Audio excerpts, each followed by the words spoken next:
안녕하세요. 김성환입니다. 오늘은 소선지서에서 말라기서를 함께 살펴보도록 하겠습니다. 말라기서 4장 4절부터 6절 말씀을 중심으로 함께 살펴보겠습니다. 말라기서 개관입니다. 말라기는 나의 사자, 나의 종이라고 하는 의미를 가지고 있습니다. 활동 시기는 BC 515년부터 445년까지로 봅니다. 그 구체적인 연도를 특정할 수 있는 근거는 나오지 않은데 이제 단서들이 몇 가지 있습니다. 예를 들면 성전에서 제사를 드리는 어떤 내용들에 대한 회개 요청을 요구하는 내용들이 나오거든요. 그러니까 학계를 통해서 성전이 재건되었던 그런 BC 515년 이후를 암시한다고 할 수 있겠고요. 그다음에 이제 에스라 느헤미야를 통해서 대대적인 개혁 운동이 일어났는데 본문에 보니까 여전히 그런 그 시대에 있었던 일들이 언급되는 것으로 보아서 그 전에 기록된 내용일 것으로 봅니다. 동시대 인물로는요, 학개스가랴 느헤미야의 시기와 비슷한 시기일 것이다. 그렇게 학자들은 추정하고 있습니다. 앞에 표를 보시면요, 이제 저희가 그 전체적인 역사의 흐름을 한번 점검하겠습니다. 8세기에 아수르 제국에 의해서 북이스라엘이 멸망을 했죠. 그리고 6세기에는 바벨론 제국에 의해서 남유다가 세 차례에 걸쳐서 멸망하게 되었습니다. 그리고 이제 6세기에서 5세기를 지나는 동안 페르시아 제국 때에는 이제 세 차례에 걸쳐서 돌아오게 됩니다.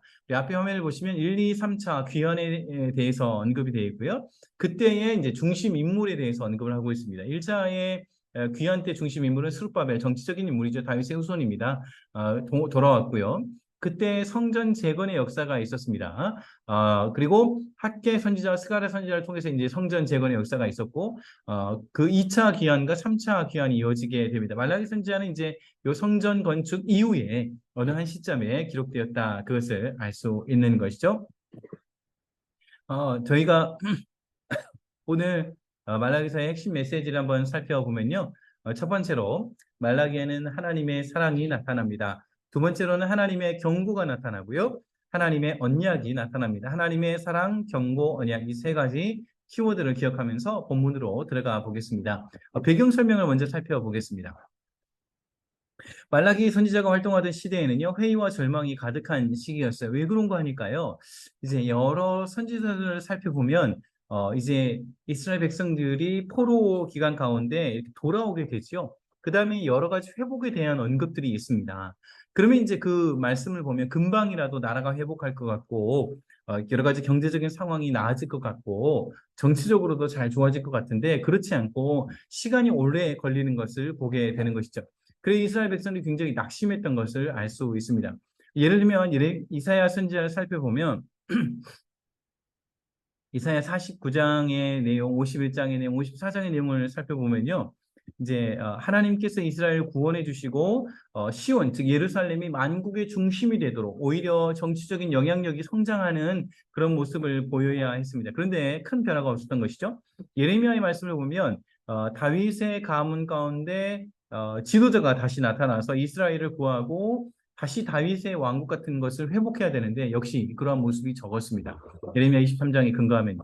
그런가 하면 이 에스겔 선지자의 말씀을 보면 이제 여기에는 경제적인 회복이 언급이 되어 있거든요.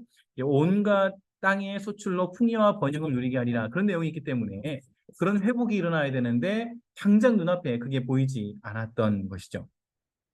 오히려 오늘 본문에 보면 3장 10절에도 보면 말라기서 3장 10절이요. 오히려 이제 가뭄 같은 일이 있었어요. 그렇기 때문에 굉장히 힘든 상황 가운데 있었습니다. 학계 스가랴 성전이 이제에 대한 내용도 보면 성전 건축 이후에는 오히려 굉장히 그 성전 건축뿐만 아니라 영적인 회복, 경제적인 회복도 이루어져야 됐지만 그것이 더디게 나타나는 현상에 대해서 사람들은 초조해야 하고 불안해하고 하나님은 정말 어디에 계시는가? 하나님은 언제 우리를 회복하시는가? 하나님을 섬겨도 소용이 없다. 그런 불신앙의 마음들이 생겨나게 되었던 것이죠. 자, 이러한 가운데 오늘 말라기서의 특징이 굉장히 중요합니다. 여호와께서 말씀하신다. 라고 하는 그런 표현이 모두 25번이나 등장하게 됩니다. 그리고 여호와 언약의 하나님이라고 하는 표현이 21번이나 등장을 하게 돼요. 이건 무슨 말이죠? 하나님은 말씀하시는 하나님이시고 그 언약을 지키시는 하나님이심을 굉장히 오늘 말라기서에서 강조하고 있다는 것을 말하고 있습니다. 그와 같은 배경 가운데 오늘 하나님의 사랑, 하나님의 경고, 하나님의 언약 이 세 가지 포인트를 한번 살펴보겠습니다. 첫 번째 한번 따라하겠습니다. 말라기에는 하나님의 사랑이 나타납니다. 네, 말라기서 1장 2절을 화면을 보면서 한번 읽어보시면요. 여호와께서 가라사대 내가 너희를 사랑하였노라. 하나 너희는 이르기를 주께서 어떻게 우리를 사랑하셨나이까 하는도다. 나의 여호가 말하노라. 에서는 야곱의 형이 아니냐, 그러나 내가 야곱을 사랑하였고 했습니다. 본문에 하나님께서 내가 너희를 사랑하였노라 라고 했는데, 이스라엘 백성들의 답변이 언제 어떻게 우리를 사랑하셨습니까? 이게 이제 글을 보면 그 글에 뉘앙스가 있지 않습니까? 문장의 의미를 결정하는 것은 이제 컨텍스트죠. 주변에 있는 다른 여러 가지 문장 사이에서 그 문장의 진짜 의도를 전달하게 됩니다. 이제 여기서는 어떻게 하나님이 우리를 어떤 방법으로 사랑하셨습니까? 그런 게 아니고 도대체 하나님이 언제 우리를 사랑하셨습니까? 이런 의미를 가지고 있습니다. 바벨론 포로에서 돌아와서 금방이라도 나라가 회복될 줄 알았는데 계속해서 힘든 상황들을 보면서 도대체 언제 하나님이 우리를 사랑하셨습니까? 이렇게 불평을 하고 있는 것을 보게 되는 것이죠. 이에 대해서는 본문에는 내가 에서는 야곱의 형이 아니냐, 그러나 내가 야곱을 사랑하노라 이렇게 언급했습니다. 이제 아시는 것처럼 이스라엘 사회에서는, 고대 근동 사회에서는 모든 축복이 장자를 통해서 전해지게 되지 않습니까? 그럼에도 불구하고 원래대로라면 에서에게 축복이 전해지고 흘러가야 맞지만 하나님께서 무조건적인 선택으로 야곱을 선택하셨고 그 야곱을 사랑하셨다, 그렇게 언급하고 있는 것이죠. 여기서 나오는 야곱과 에서는 단순히 두 사람만을 의미하는 것이 아니라 야곱의 민족인 이스라엘, 애굽의 민족인 에서로 확장된다는 것을 알 수 있습니다. 하나님께서는 작고 연약한 야곱의 70명의 가족들, 그 이제 창세기 50장에 보면 야곱의 70명의 가족들이 요셉의 안대를 따라서 이집트로 이동을 하지 않습니까? 그러는 가운데 400년이 지난 이후에는 장정만 66만 명이 되었죠. 민수기에 보니까요. 그 이제 보통 4인 가족으로 볼 때 저희들은 일반적으로 200만 명 이상의 그런 이스라엘 백성들이 있었다는 것을 알 수 있습니다. 그들을 홍해를 가르치고 구원해 하셨고 그들에게 신에서 언약을 주시면서 내 자녀이다, 내 백성을 삼았던 하나님이신 것이죠. 그 이제 이 아브라함을 선택할 때로부터 지금 말라기서가 기록되어 있는 시기를 보면 그 사이에는 한 1500년의 시간의 간격이 있는 것을 알 수 있습니다. 그러니까 하나님의 입장에서 볼 때는 1500년 동안의 야곱의 자손들을 사랑하고 기다리고 하나님의 말씀을 주시고 하나님의 사자들을 보내주셨던 것이죠. 여기에 대해 직접적으로 언급한 그런 구절들이 있습니다. 에스겔서 16장 6절에 보니까요. 내가 내 곁으로 지나갈 때에 내가 피투성이가 되어 발전하는 것을 보고 내게 이르기를 너는 피투성이라도 살라. 다시 이르기를 너는 피투성이라도 살라 했습니다. 그게 이제 이렇게 방금 막 태어난 어미에게서 방금 막 태어난 아기 피투성이죠. 그런 갓난 아이와 같은 모습이 야곱의 모습이었다는 거예요. 그런 아이를 너는 살라. 하나님께서 살려주셨다는 것이죠. 그렇게 이스라엘 백성들에게 은혜를 베풀어 주셨다는 것입니다. 그런가 하면 계속해서 간음하고 배신하는 그런 아내를 끝까지 기다리는 모습으로 호세아서에 기록이 되어 있습니다. 1장 2절 호세 말씀을 보면요. 여호와께서 비로소 호세아로 말씀하시니라. 여호와께서 호세아에게 이르시되 너는 가서 음란한 아내를 취하여 음란한 자식들을 낳으라. 이 나라가 여호와를 떠나 크게 행음함이니라. 이렇게 하나님께서는 계속해서 오랫동안 참고 기다리는 그런 남편의 마음, 그리고 핏덩이와 같은 이스라엘 백성들을 길러주신 아비의 마음, 어머니의 마음으로 그렇게 1500년 동안이나 끝까지 사랑하셨다는 것을 언급하고 있는 것이죠. 그럼에도 불구하고 오늘 본문에 말라기서에 기록된 이스라엘 백성들의 반응은 어땠습니까? 언제 하나님이 우리를 사랑하셨습니까? 이것이 하나님의 마음을 참으로 아프게 했다는 것입니다. 제가 참 아끼는 후배가 있었습니다. 사역을 할 때 일했는데 어느 날 전화가 왔습니다. 형, 우리 아버지 어제 소천하셔서 그 얘기를 듣고 제가 이제 교회 양해를 구하고 그 길로 서울에서 광주로 조문을 내려갔습니다. 첫날이라 얼마 사람들이 많이 없었고요. 언덕 위에 있는 장례식장, 사람들은 많지 않은 그런 장례식장에 들어가서 조문을 했습니다. 가자마자 그러더라고요. 아니, 기도도 해주지 왜 왔어? 그렇게 이야기합니다. 정말 친한 후배였어요. 사실 와줘서 고맙다는 얘기예요. 근데 그렇게 얘기하는지는 알고 있습니다. 이제 조문을 하고 이렇게 둘이 앉아서 한국에서는 이렇게 장례식장에서 식사를 하지 않습니까? 늦은 시간에 도착을 했기 때문에 식사를 했습니다. 그러더니 그 후배가 아버지의 이야기를 해 주었습니다.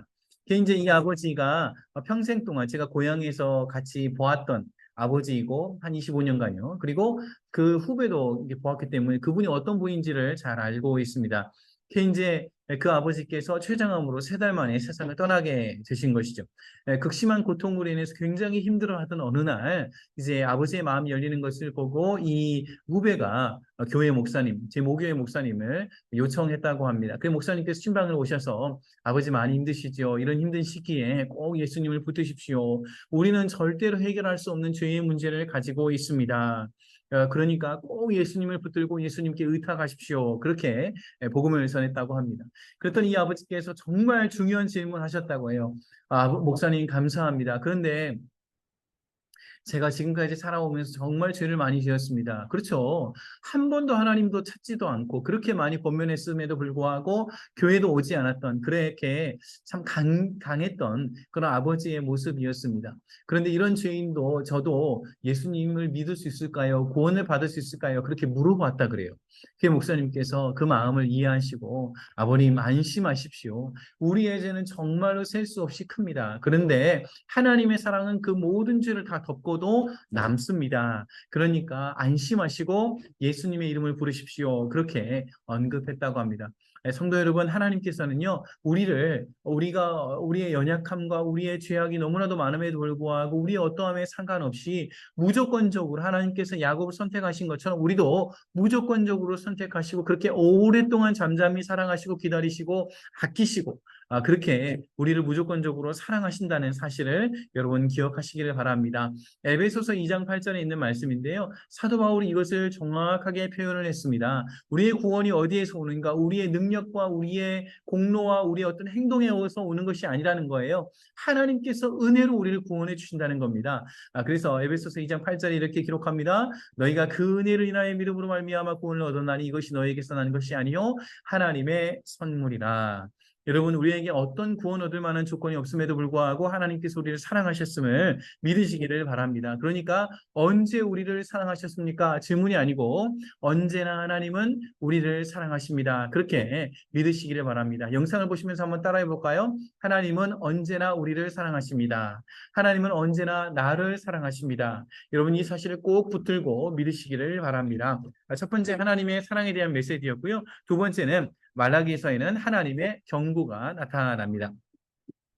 다른 선지서를 보면 보통 선지자의 정보가 나오고 그 다음에 배경 설명이 나와요. 그런데 말라기서는 1장 1절에 처음부터 여호와께서 말라기로 이스라엘에게 말씀하신 경고라 굉장히 엄중한 그 뉘앙스인 것을 알 수 있습니다.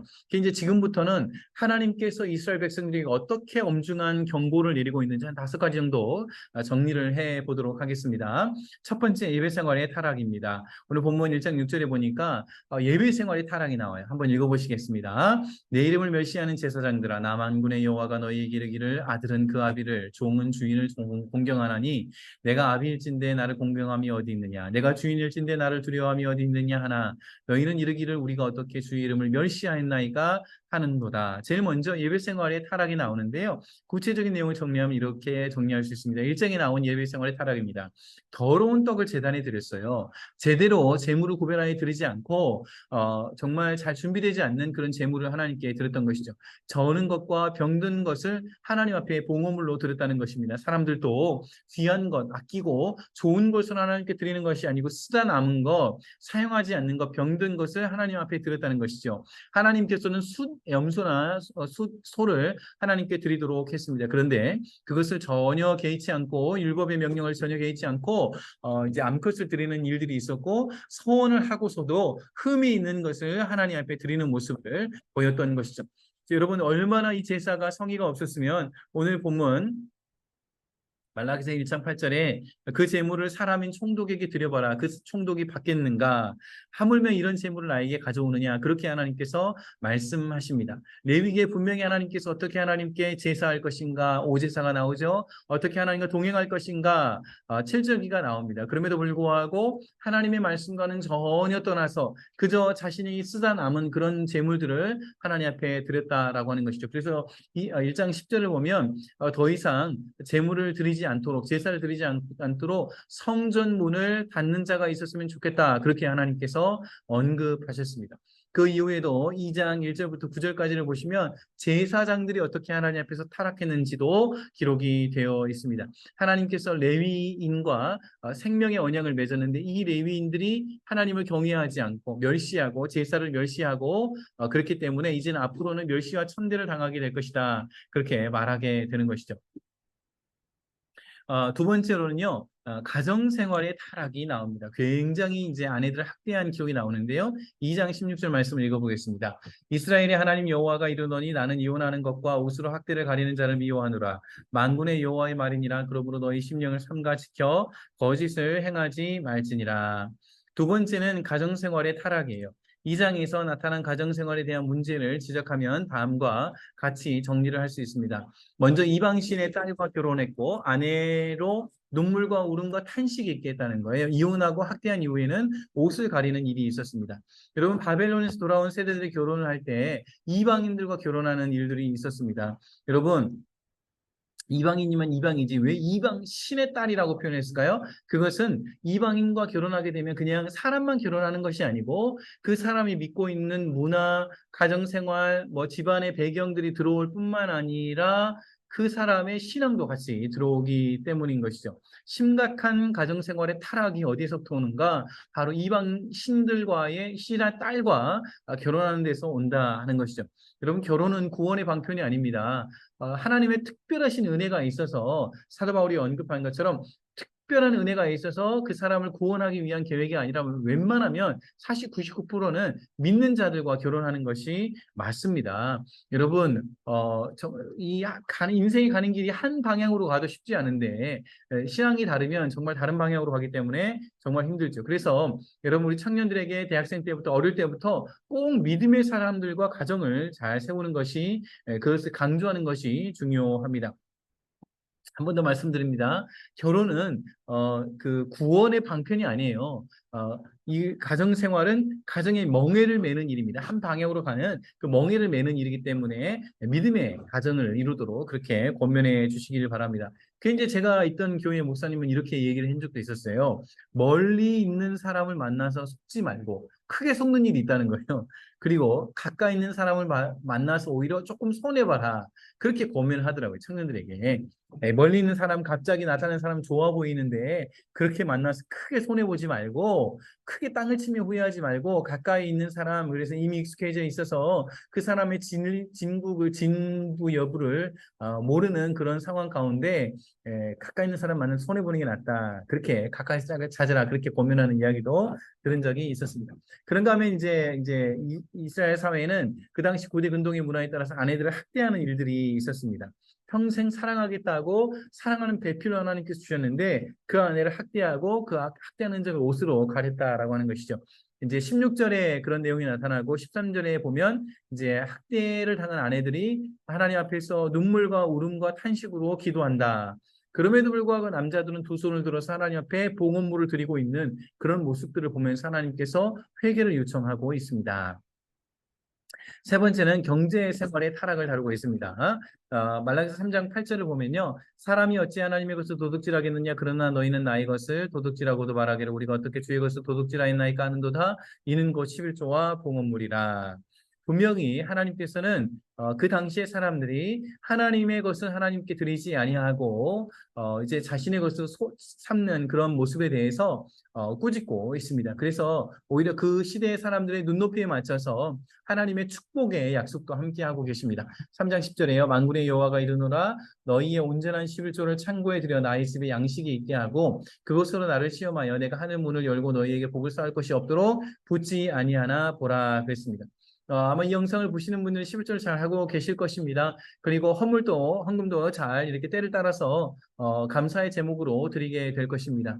여러분 11조와 헌물 이것은 나에게 주신 모든 것이 하나님의 것입니다를 인정하는 고백이죠. 10의 9는 내 것이고 10의 1은 하나님의 것입니다가 아닙니다. 10의 10은 모두 하나님께서 주신 선물입니다. 그런데 그것을 내가 10의 1조를 떼어서 드림으로 고백하게 되는 것이죠. 그래서 여러분 이 말씀대로 11조를 잘 구별하여 드리고 감사를 표현하는 삶을 통해서 오히려 하나님께서 복을 주시는 그런 은혜의 복을 누리는 여러분 되시기를 바랍니다. 그런가 하면 언어 생활의 타락이 있어요. 3장 13절에 사람들이 굉장히 하나님 앞에서도 함부로 얘기하고 이웃들에게도 함부로 이야기하는 모습에 대해서 하나님께서 꾸짖고 계십니다. 여호와가 이르노라 너희가 완악한 말로 나를 대적하고도 이르기를 우리가 무슨 말로 주를 대적하였나이까 하는도다. 이는 너희가 말하기를 하나님을 섬기는 것이 헛되니 만군의 여호와 앞에서 그 명령을 지키며 슬프게 행하는 것이 무엇이 유익하리요 했습니다. 이제 그 시대의 사람들은 하나님을 향해서 해서는 안 될 고백들을 했던 것 같습니다. 여호와 이름을 망령되이 일컫지 말라라고 하는 십계명 산계명을 간과하고 하나님을 섬기는 것이 헛되다. 하나님을 믿어서 소용이 없어. 그런 완악한 말을 쏟아내었던 것이죠. 그런 표현들이 유대 백성들 사이에 퍼져 있고 만연해 있었다는 것을 알 수 있습니다. 하나님께서 오죽했으면 말로 너희들이 나를 괴롭게 했다. 그렇게 표현을 했습니다. 저와 여러분의 언어 생활은 어떻습니까? 저희들이 대화를 하다 보면 너무 대화하는 게 즐거울 때가 있어요. 그래서 대화를 하다가 수다로 바뀝니다. 그런데 여기서 주의할 것이 있어요. 수다를 하다 보면 어느 순간에 험담으로 넘어갈 때가 있어요. 여기에서는 주의해야 됩니다. 저와 여러분 어디에 가든지 간에 대화하고 수다하는 거 좋습니다. 예, 교제를 나누는 거 좋죠. 그러나 어느 순간 누군가를 욕하거나 험담하는 시점이 온다. 그러나 그때는 여러분의 입술을 멈추고 그 대화를 잘 이렇게 멈출 수 있기를 바랍니다. 혹시 잘 안 되시는 분들은요, 천천히 대화하실 걸 권해드려요. 마음속으로는 성령님 제가 이야기를 하는 것이 맞겠습니까? 제가 여기서 어떻게 잘 조절할 수 있을까요? 그렇게 성령님과 대화하는 가운데 그 대화를 잘 조절하시기를 바랍니다. 자, 이제 정리를 해보겠습니다. 이렇게 5가지의 타락의 생활에 대해서 하나님께서 조목조목 이야기를 하셨는데 이스라엘의 반응이 중요합니다. 여러분 앞에 보시면요. 이제 이런 5가지의 하나님의 경고가 언급됨에도 불구하고 계속해서 이스라엘 백성들은 남유다 백성들은 어떻게 우리를 사랑하셨나이까 그렇게 반역의 목소리를 하고 있습니다. 하나씩 하나씩 보겠습니다. 예배 생활에서 내가 너희를 사랑하노라 하자 남유다 백성들은 주께서 어떻게 우리를 사랑하셨나이까 이게 언제 우리를 사랑하셨습니까? 이런 의미죠. 예배 생활에 대해서도 제사장들의 타락과 더러운 제물을 드린다는 것을 언급하자 우리가 어떻게 주의 이름을 멸시하였나이까 우리가 언제 그랬어요? 이렇게 대답을 했습니다. 그리고 가정 생활의 타락을 언급했을 때 아내를 버리고 통혼과 학대함이 어찌미니까 그렇게 이제 언급이 돼 있고요. 뭐가 잘못됐습니까? 이런 표현이죠. 그리고 17절에 보니까 어떻게 우리가 여호와를 괴로우시게 하였나이까 우리가 무슨 말로 주를 대적하였나이까 이런 고백을 하고 있습니다. 도대체 우리가 무엇을 잘못했습니까? 이게 이제 경제 생활에 대해서도 우리가 어떻게 해야 돌아가리까? 이거 이제 회개를 말하는 단어가 아니고 도대체 우리가 무엇을 회개하란 말입니까? 라고 하는 이제 원래 원문을 찾아보면 그렇게 되어 있습니다. 그러니까 5가지의 타락의 생활에 대해서 하나님의 경고가 주어졌을 때 이스라엘 백성들은 그것을 회개하는 것이 아니라 계속해서 반역하고 언제 그랬습니까? 도대체 어떻게 하란 말입니까? 왜 그렇게 말씀하십니까? 하나님 앞에 반역하고 있는 모습을 보게 되는 것이죠. 여러분 한번 생각해 보세요. 1500년 동안 하나님께서 아브라함을 택하시고 그의 자손인 야곱을 택하시고 이렇게 오랫동안 기다리시고 하나님의 사람들을 보내셨는데 그 당시에 유다 백성들의 자손들이 쏟아대는 이 말을 들었을 때 이 삶을 보았을 때 하나님의 마음이 얼마나 아프셨을까요? 저와 여러분들도 혹시 이러와 같은 잘못에 들어가지 않도록 주의해야 하겠습니다. 혹시 우리가 돌이켜야 될 모습이 있지 않는가? 우리가 변화해야 될 모습이 있지 않는가? 우리가 새롭게 해야 될 부분이 있지 않은가? 한번 돌아봐야겠습니다. 우리 예배 생활을 점검해 보시고 가정 생활을 점검해 보시고 경제 생활을 점검해 보시고 또 언어 생활 이 부분에 대해서 개혁하라, 새롭게 하라 하는 하나님의 메시지를 저와 여러분들이 마음으로 받아야 하겠습니다. 그렇게 삶의 변화를 가져가는 나타내는 그런 저와 여러분들 되시기를 바랍니다. 이제 세 번째로요, 하나님의 언약이 나타납니다. 우리 본문 5절과 6절 굉장히 중요한 말씀입니다. 구속사에서 언약과 관련해서 굉장히 중요한 말씀인데 한번 읽어보겠습니다. 보라, 여호와의 크고 두려운 날이 이르기 전에 내가 선지자 엘리야를 너희에게 보내리니 그가 아버지의 마음을 자녀에게로 돌이키게 하고 자녀의 마음을 그들의 아버지에게로 돌이키게 하리라. 돌이키지 아니하면 두렵건대 내가 와서 저들로 그 땅을 칠까 하노라 하시니라 했습니다.